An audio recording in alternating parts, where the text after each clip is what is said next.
दोस्तों नमस्कार। मेरे सभी भाइयों को, हिंदू हो, मुस्लिम हो, सिख हो, ईसाई हो, जैन हो, इन सबको कांगोकर परिवार की तरफ से दीपावली की हार्दिक हार्दिक शुभकामनाएं। दोस्तों, आज महाराष्ट्र में इलेक्शन 2024 की को धूम चल रही है। पर्चे दाखिल करने की तारीख निकल गई है और ऐसे में लोग जो भाजपा के पुराने लोग रोते रोते बोल रहे हैं, उनके बारे में कुछ बोलूँगा। ये वही हैं नाला सोपाराव उस तरफ के वनगा, जो रो रो के बोल रहे हैं कि मेरे भगवान, मेरे सब कुछ उद्धव ठाकरे हैं, मैंने मेरे भगवान के साथ, मेरे इनके साथ मैंने एक गलती कर दी।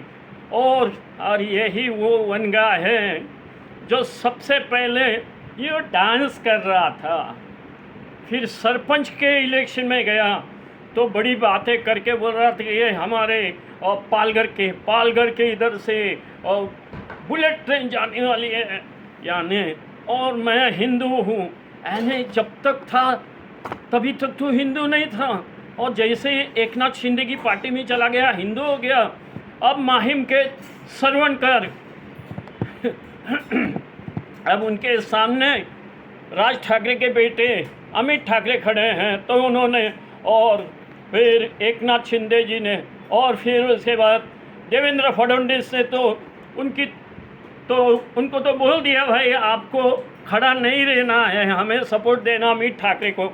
लेकिन कल तक तो बहुत ये करके उन्होंने पर्चा तो भर दिया और डांस कर रहे, म्यूज़िक बज रहे।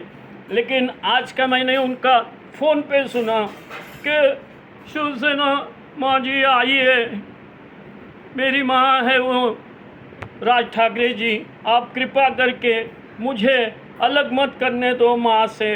अरे क्या माँ से अलग करो, जब तुमने उद्धव ठाकरे के बाप से अलग हो के, उद्धव ठाकरे को छोड़ के अलग हो गए। अब तीसरा इसमें एक तो कोई है जगह मालूम है महाराष्ट्र के किस कोने में है, शिंदे या ऐसा कुछ नाम है, वो तो कहते हैं शिवसेना ये तो एक पर स्त्री है, और ये स्त्री आज वो ना ही उसको हस्बैंड है ना ही उसको कोई मर्द है, वो बेवफा हो गई है।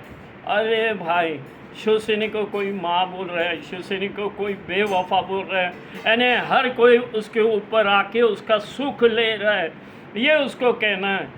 तो दोस्तों, अभी वो एक जैन बोल के है, ये नाला सोपाराव वहाँ की अपक्ष की थी, और उसके बाद भाजपा को उसने ज्वाइन किया था, और भाजपा की तरफ से एकनाथ शिंदे की तरफ से टिकट चाहती थी, लेकिन टिकट नहीं मिला। ये वही औरत है, आज तो रो रो के बोल रही थी कि मुझे बोला था कि टिकट देंगे, नहीं दिया। लेकिन ये वही औरत है जो उसने बीएमसी के एक ऑफिसर को लोगों के सामने थप्पड़ मारा था कि इस आमदार की इतनी हिम्मत हो गई थी। अब सुनिए, गोपाल शेट्टी बोरोली के, उनको खासदार के लिए टिकट नहीं दिया, पीयूष गोयल को दिया जो जीत गए। उसके बाद अभी गोपाल शेट्टी विचार कर रहे थे कि खासदार से हम नीचे आएंगे तो एटलीस्ट अभी मेरी इज्जत करके मुझे एमएलए का, आमदार का टिकट देंगे, लेकिन इस बार उनको एमएलए का भी टिकट नहीं दिया। तो अभी वो अपक्ष में खड़े हो गए। तो एक रिपोर्टर उनको पूछ रहे हैं कि तुम गद्दार हो, तुम इस तरीके से तुम कहते हैं कि मैं गद्दार नहीं हूँ, मैं किसी अलग पार्टी में नहीं गया, मैं फ़िलहाल तो भाजपा में हूँ, अपक्ष का फॉर्म भर रहा हूँ।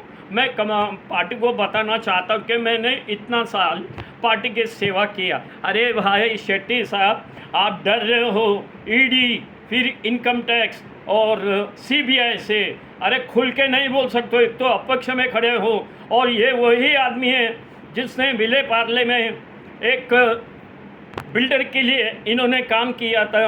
वहाँ का मेरा दोस्त है, वो अपना फ्लैट या रूम था वो खाली नहीं कर रहा था, तब इसी गोपाल शेट्टी ने बीएमसी को पत्र लिखा और उस बिल्डर को फ़ायदा करके वो घर तुड़वा दिया। आज वो मेरा दोस्त रोड पे पागल बन के घूम रहा है, उसको बिल्डर ने कोई रूम नहीं दिया। इस बात को 10 साल हो गए। तो ये जितने भी लोग हैं, इन लोगों को आज दिवाली के दिन भगवान लक्ष्मी जी और श्री गणेश ने बराबर से उनको अक्ल ठिकाने पे लगा दी है। धन्यवाद। उमेश कांगोकर, अंधेरी, पश्चिम मुंबई से।